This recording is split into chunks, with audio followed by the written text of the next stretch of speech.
The Galactic Confederation had existed for over 10,000 years. Hundreds of alien species lived together in what they called harmony.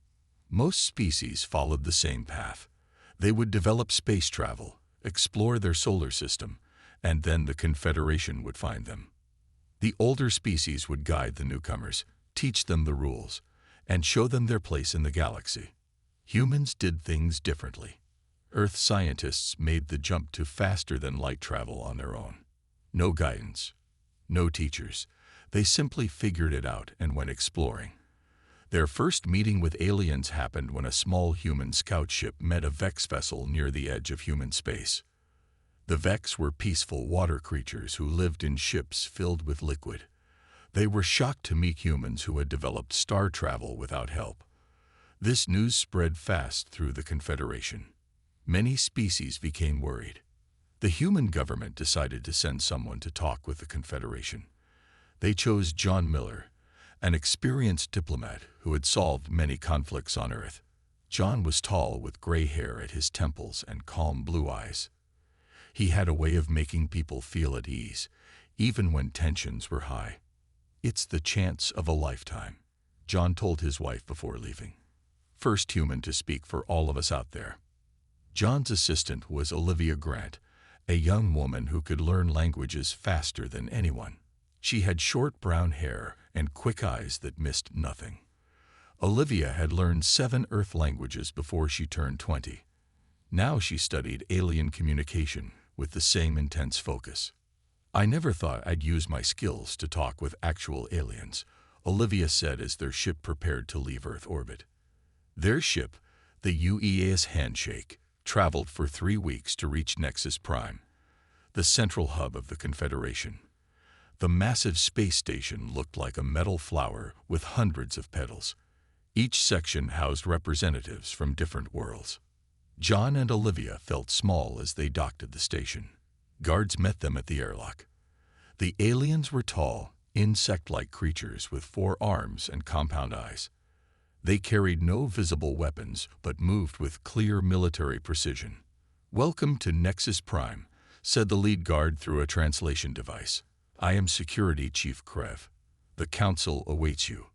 As they walked through the station, John and Olivia saw aliens of every shape and size.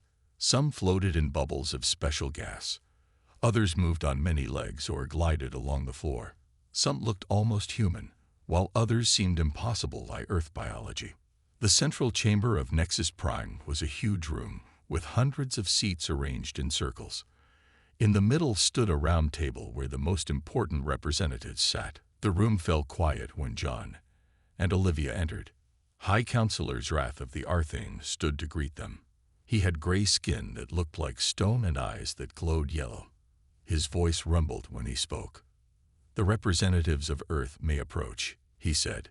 John walked forward with confidence while Olivia took notes on her tablet. He bowed slightly, just as they had practiced. "I bring greetings from Earth and all humans," John said. "We come seeking friendship and knowledge." Murmurs spread through the chamber. Some sounded welcoming, but others seemed concerned or even angry. "Earth is granted observational status," Zrath announced. "You may watch our proceedings and learn our ways before full consideration of your species." John noticed the careful wording. Not membership, not partnership, just watching and learning like children in school. Later that night, in their assigned quarters, Olivia reviewed her notes. "Some of them are afraid of us," she told John. "Did you notice the Drax representatives? The silicon-based ones. They kept talking about containment protocols when they thought I wasn't listening." John looked out at the stars through their small window. "We have a lot to learn about the politics here, but I already see we'll need to be careful. Very careful." Neither John nor Olivia realized then just how dangerous those politics would become. Back on Earth, Admiral William Carter was already preparing ships and weapons, just in case talks failed. Humanity had come to the galactic table, but they would not be sitting there as anyone's servants. 6 months passed on Nexus Prime. John and Olivia learned the ways of the Confederation. They attended countless meetings, studied alien laws, and tried to make friends with other species. Some aliens were kind to them. Others kept their distance. The Vex, the water-dwelling aliens who first met humans, became their closest allies. The Vex ambassador, a blue-skinned creature named Lulani, often invited John to her water-filled chamber to share stories. "Your species developed so quickly," Lulani told John one day. Her words bubbled through a translation device. "Most races take hundreds of years to discover what you have learned in decades." John smiled. "We're curious by nature, sometimes too curious for our own good." What John didn't say was that he was growing worried. In every meeting, the same problem appeared. Earth was only given observer status. Humans could watch but not vote on important matters.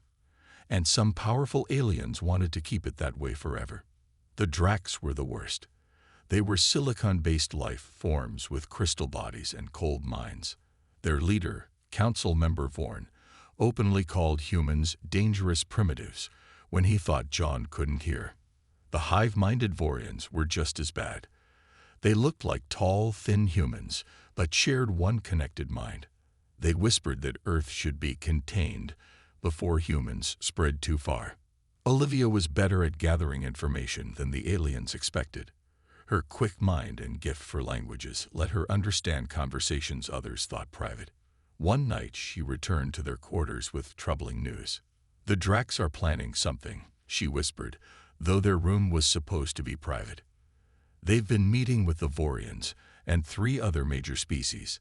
They talk about Earth as a threat that needs control." John nodded slowly. "I suspected as much. Send a secure message to Earth. President Gibson needs to know." Back on Earth, the government was already preparing for problems. Admiral William Carter didn't trust aliens. He had steel-gray hair and a face lined from years of difficult decisions. The Admiral had fought in Earth's last major war and knew how quickly peace could turn to conflict. "We hope for friendship but prepare for anything else," Carter told his officers at Earth Defense Headquarters. The underground base hummed with activity as ships were built and crews trained. His most promising officer was Lieutenant Samantha Powell. She was young with short black hair and a brilliant mind for technology. While politicians talked, Samantha worked. She led a team developing new shield systems for Earth's ships. "The Confederation doesn't know how much we understand about quantum fields," Samantha explained as she showed the Admiral her work. "These shields will stop any weapons we've detected from their ships." Admiral Carter nodded with approval. "Keep this classified, Lieutenant. If we need these shields, I want them to be a surprise." On Nexus Prime, John and Olivia continued their diplomatic work. They learned that the Confederation operated on consensus among the major species. Smaller races had little say in decisions. It wasn't the fair system it pretended to be. One morning, John received a private message from High Counselor Zrath. The stone-skinned alien requested a meeting without other representatives present. "I wish to speak freely," Zrath said when they met in a small chamber away from the main halls. "There are factions who fear your kind. They see how quickly humans adapt and create. They worry what you might become in a century or 2. John kept his face calm, though his heart beat faster. "We come in peace, Counselor." Zrath's yellow eyes studied John. "Peace requires trust, Ambassador Miller. And trust is in short supply when it comes to your species." That evening, John sent another secure message to Earth. He wrote only 5 words. "We may need options soon." President Laura Gibson read the message in the Oval Office. She was a tall woman with dark skin and a steady gaze that had guided America through difficult times. Now she led an entire planet at a crossroads. "Tell Admiral Carter to move his ships into position," she told her chief of staff. Quietly, "We still hope for peace, but John's right. We need options." Across the solar system, Earth's hidden fleet began to move. Humanity prepared for a day they hoped would never come. The day John feared finally arrived 3 weeks later. The council chamber was fuller than usual. Representatives from all member species attended, even those who normally sent only junior delegates. Something important was about to happen. High Counselor Zrath called the session to order.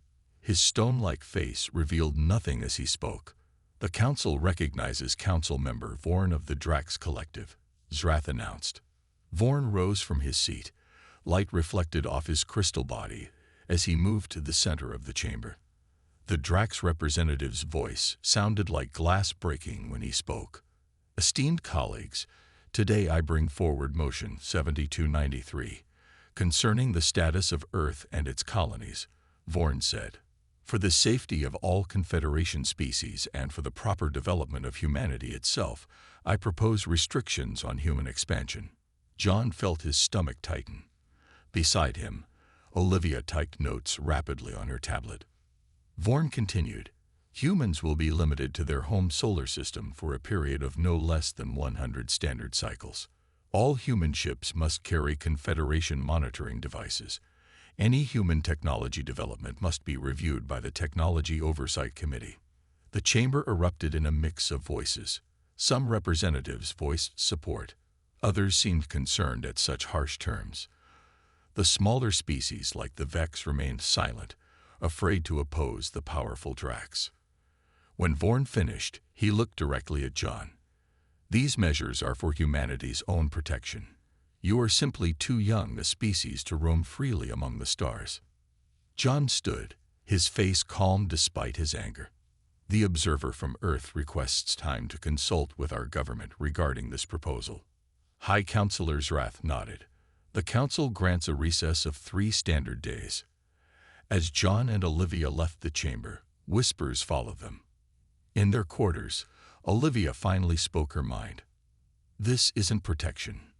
It's prison, she said. They want to keep us contained while they decide if we're dangerous. John nodded. And we both know what happens to species the Confederation decides are dangerous.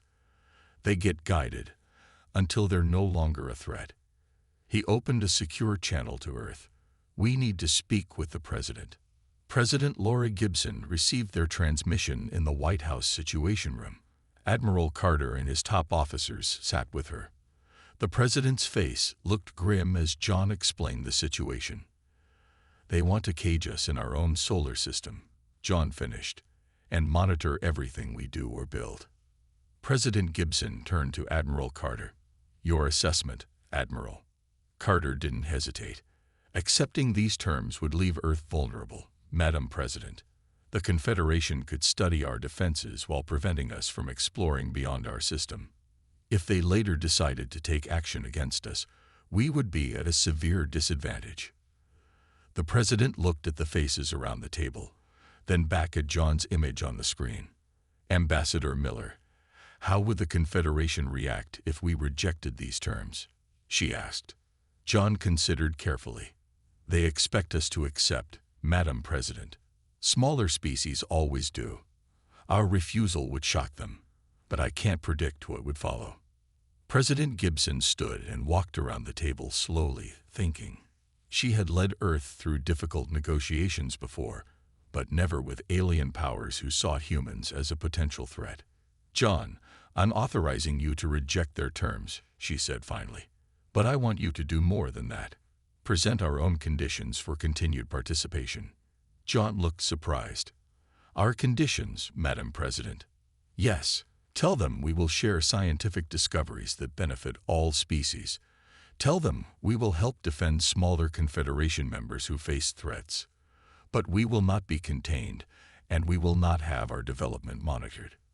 Admiral Carter added, and inform them that Earth has defense capabilities they haven't yet seen. Make it clear that while we seek peace, we are not defenseless. John nodded, understanding his instructions, and if they reject our proposal. President Gibson's face hardened.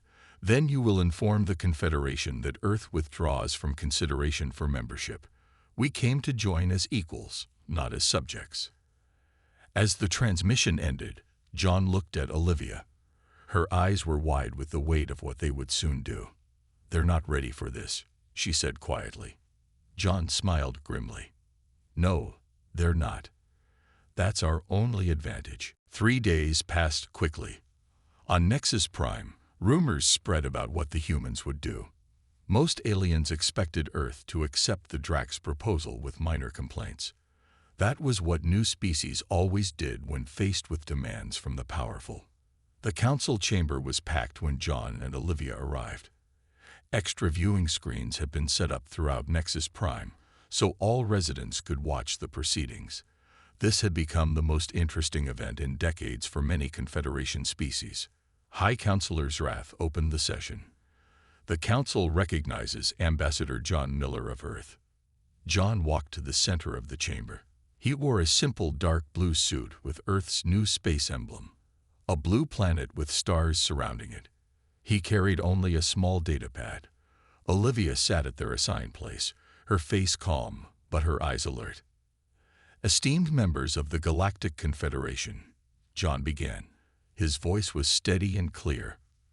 For 6 months, we have observed your proceedings. We have learned your customs. We have shared our knowledge and sought friendship. The chamber was completely silent. Even the Vorians, who usually whispered among their hive mind, were still. Earth has considered the proposal put forward by Council Member Vorian, John continued. We have examined it carefully and consulted with our government. Vorian's crystal form seemed to brighten in anticipation. The Drax expected compliance, perhaps with minor requests for adjustments.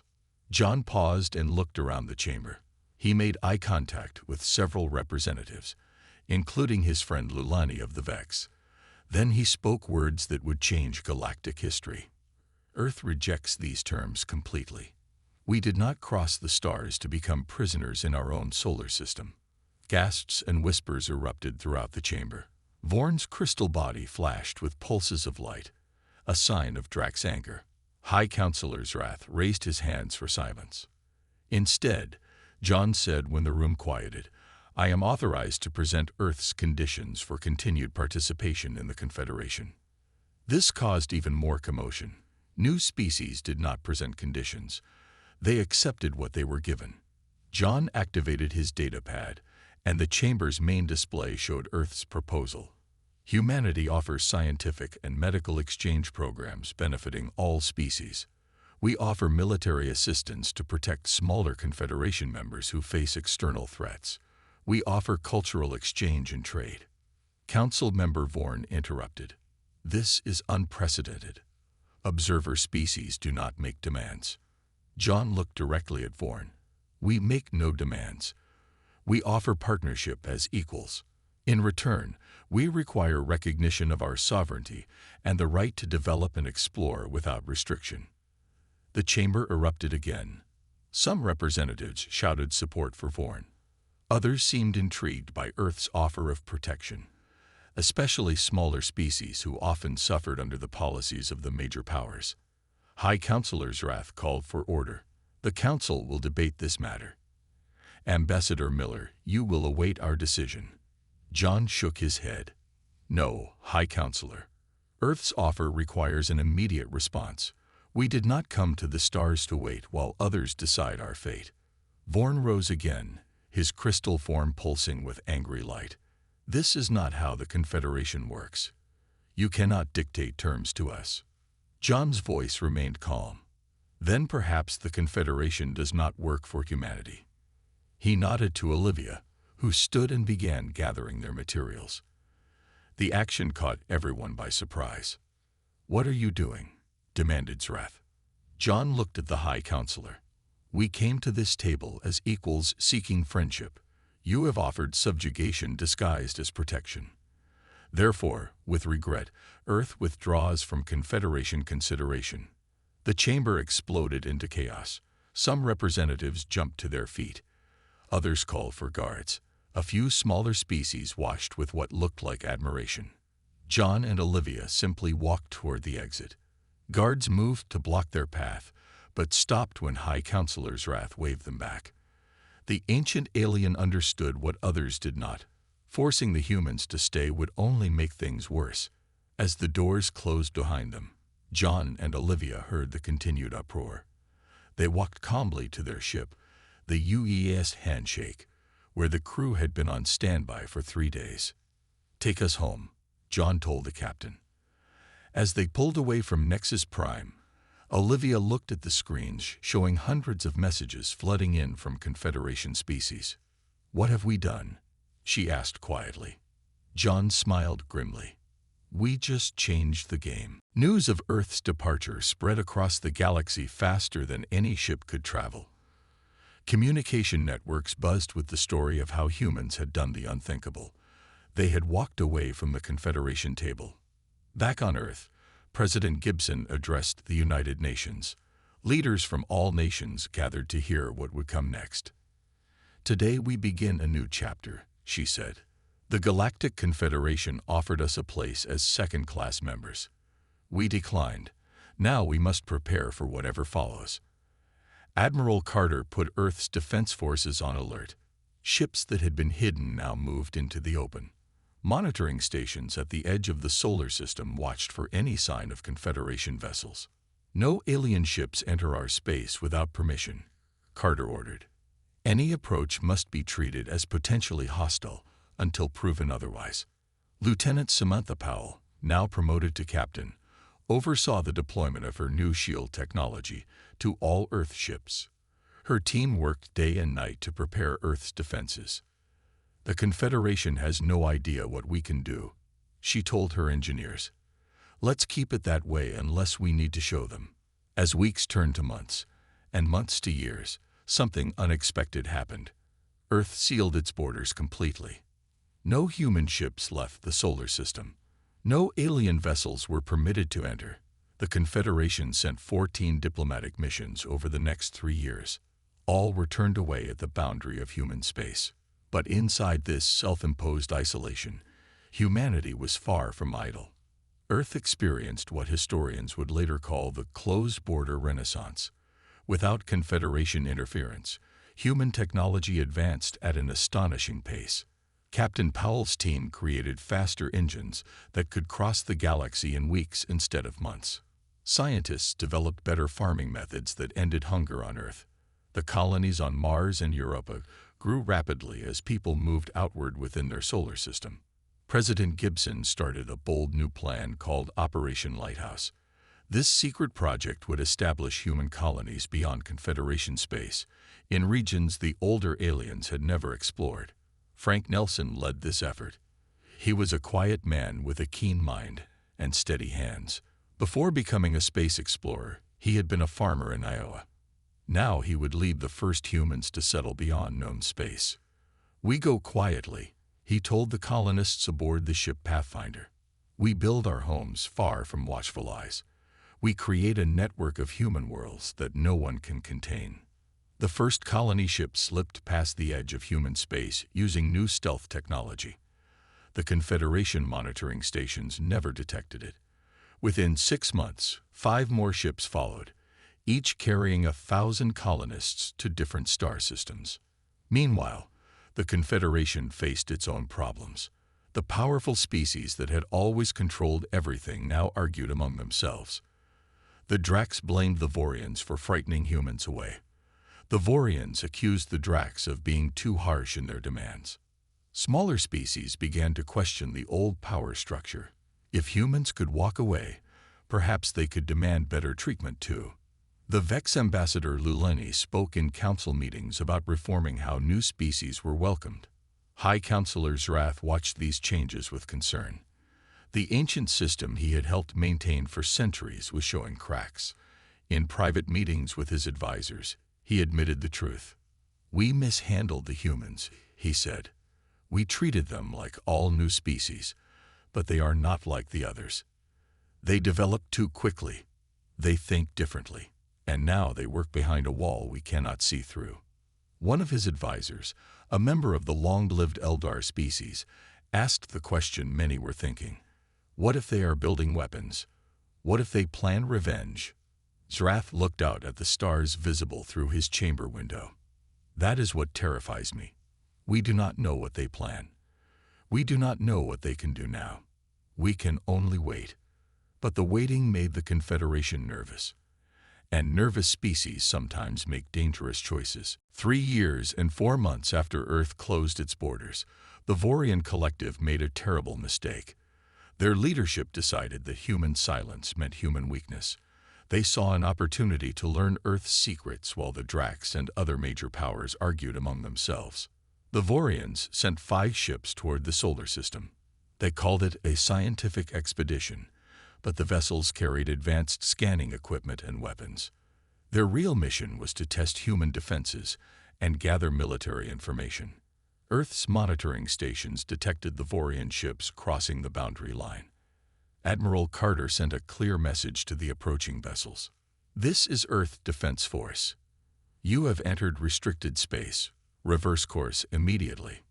The Vorian ships ignored the warning. They continued forward, their sensors probing Earth's defense network. They believed their technology was superior. They were wrong. Captain Samantha Powell commanded the UES Defender, Earth's most advanced warship. Her vessel was hidden behind Mars, out of the Vorians' sensor range. Admiral Carter gave her simple orders. "Show them we're not helpless, Captain, but no casualties if possible." Powell brought the Defender into position. Her crew was nervous but well-trained. None of them had faced alien ships in actual combat before.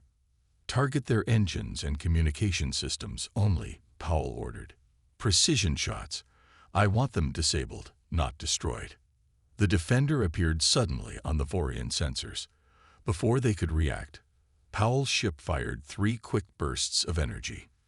The new weapons cut through the Vorian shields like they weren't even there. 3 of the 5 Vorian ships went dark, drifting in space with disabled engines. The remaining 2 Vorian vessels turned to fire at the Defender.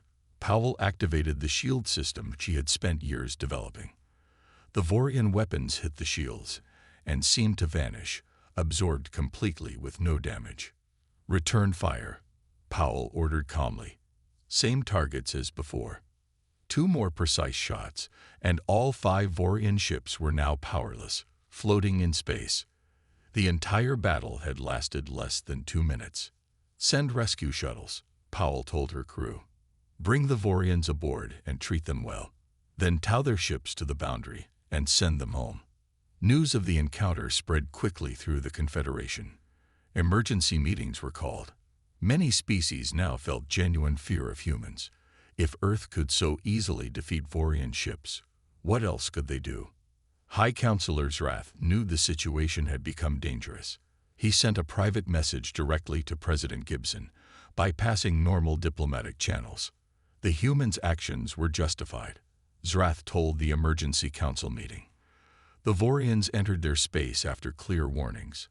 Earth showed restraint by disabling rather than destroying the ships. Council member Vorian disagreed strongly. They revealed advanced weapons. "They threaten us all." But many other species sided with Zrath this time. The Vex ambassador Lulani spoke forcefully. The Vorians invaded their space. Humans defended themselves without taking lives. Perhaps we should be talking with them instead of fearing them. In the White House, President Gibson received Zrath's message. She discussed it with her advisors, including Admiral Carter and Ambassador John Miller, who had returned to Earth years ago. "He's reaching out because they're scared," Miller said. "What the Vorians did was stupid, but it gives us an opening." Admiral Carter nodded. "Captain Powell's team showed just enough of our capabilities to make them nervous, but not enough to reveal all our advances." President Gibson considered carefully. "Maybe it's time to talk again, but not as supplicants. This time, we set the terms." She made her decision. "John, I want you to contact Zrath. Tell him Earth is willing to resume discussions, but not on Nexus Prime. We'll meet at a neutral location, at the edge of our space." Miller looked surprised. "Who will lead our delegation?" The president turned to Admiral Carter. "The Admiral will lead, to show our strength." Then she pointed at a report on her desk. "And I want Dr. Alicia Martinez to go as well." Dr. Martinez was Earth's leading expert on alien biology and psychology. She had studied all available data on Confederation species for years, understanding their thinking better than anyone. "If we're going back to the table," President Gibson said, "we're doing it as equals this time. And we'll make sure they understand that from the start." 1 month later, a new space station hung in the darkness at the edge of human territory. It was built by Earth engineers in record time, showing yet another example of human efficiency. The station was simple but impressive, with a large central meeting room surrounded by living quarters for all species. Confederation ships approached cautiously. They carried representatives from 12 major species, including High Counselor Drath of the Arthene, Council Member Vorn of the Drax, and Ambassador Lulani of the Vex. The Vorians had not been invited after their failed incursion. The Earth delegation waited inside the station. Admiral William Carter stood tall in his formal uniform with gold trim and medals from his years of service. Beside him was Dr. Alicia Martinez, a woman with kind eyes and a brilliant mind who had dedicated her life to understanding alien psychology. They watched as the alien representatives entered the meeting room. "Welcome to Horizon Station," Admiral Carter said. His voice was firm but not unfriendly. "Please be seated." The aliens took their places at a round table. There were no higher or lower positions. Everyone sat as equals. This small detail was not lost on the visitors. High Counselor Drath spoke first. "We appreciate Earth's willingness to resume dialogue. The unfortunate incident with the Vorian vessels was not approved by the Confederation Council." Admiral Carter nodded. "We considered it resolved once their ships were returned. Now we look forward, not back." Dr. Martinez watched the body language of each alien. She noticed how Vorn's crystal form dimmed slightly, showing his discomfort. She saw how the smaller species looked to Earth's representatives with hope in their eyes. "Earth has prospered during our time of isolation," Admiral Carter continued. "We have developed our technology, expanded our colonies within our system, and prepared for our future. Now we are ready to engage with the galaxy again, but on new terms." Vorn shifted in his seat. "What terms do humans propose this time?" Dr. Martinez spoke for the first time. Her voice was gentle but confident. "Terms that benefit everyone, not just the powerful." She activated a display in the center of the table. It showed star maps and technology schematics. "Earth offers advancements in medicine that can help all species. We offer faster engine designs that can cut travel time between systems by half. We offer food production methods that can end hunger on struggling worlds." The representatives leaned forward, interested despite themselves. Even Vorn seemed intrigued by what he saw. Admiral Carter continued. "In exchange, we ask for equal status in the Confederation, not as newcomers, but as full members.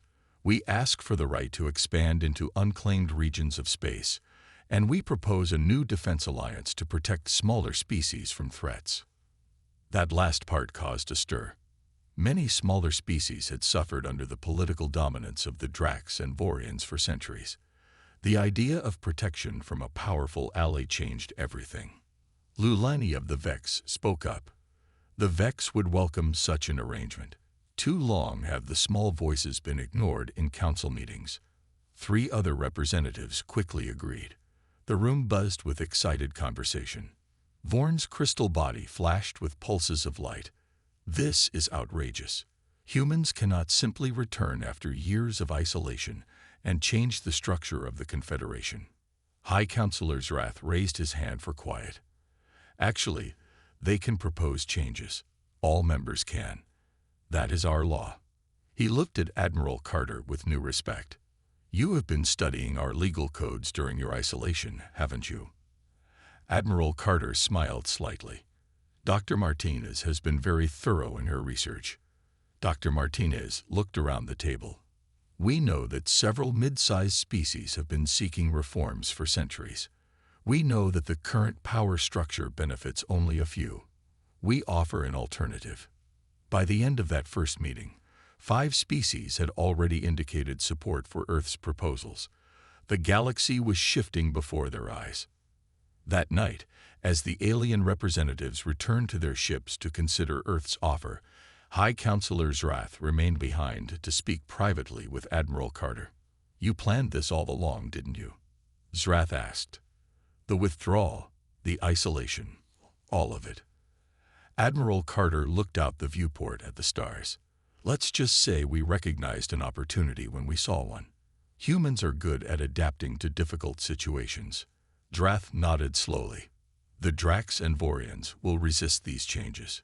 We expected that, Carter replied calmly. But they'll find that the old ways of doing things are over. 5 years passed since the day humans had walked away from the Confederation table. Now they returned on their own terms, and the galaxy would never be the same. The negotiations at Horizon Station lasted 3 months. Every day brought new agreements and alliances. 17 species formally aligned with Earth, creating what became known as the Unity Accord. Even some larger species joined when they saw the benefits of human technology.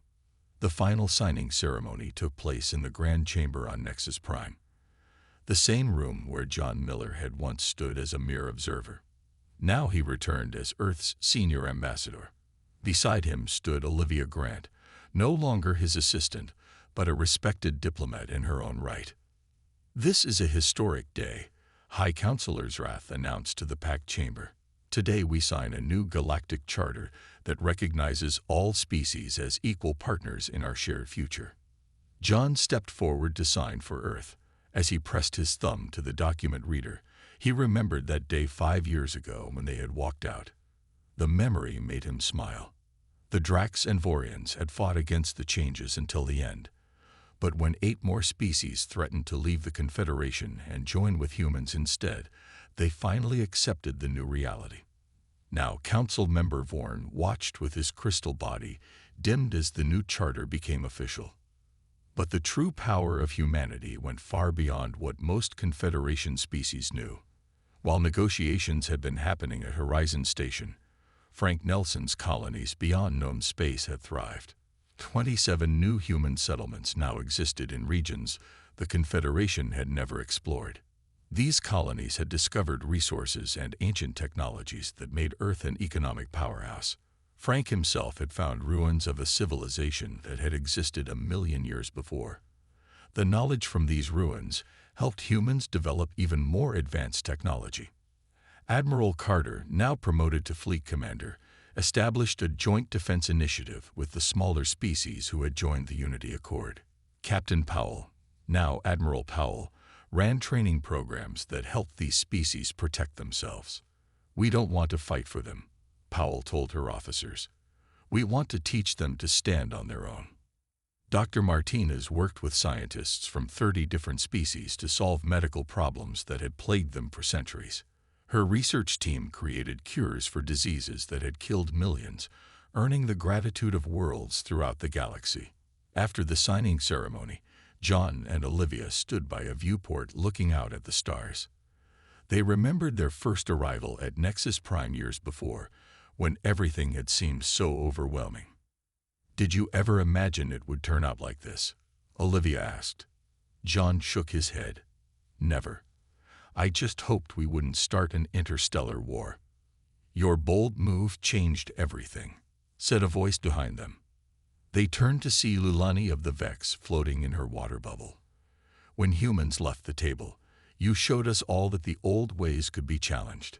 Across the room, High Counselor Rath watched the 3 of them talking. The ancient Arthane had guided the Confederation for centuries. He had seen species rise and fall, conflicts come and go. But he had never seen anything like the humans. "They changed more in 5 years than we changed in 5,000, he told his aide. The Confederation, once stagnant under the control of a few powerful species, now buzzed with energy and innovation. Smaller species that had been ignored for millennia now had a voice in decisions. New explorations pushed the boundaries of known space. Cultural exchanges brought fresh ideas to worlds that had changed little for generations.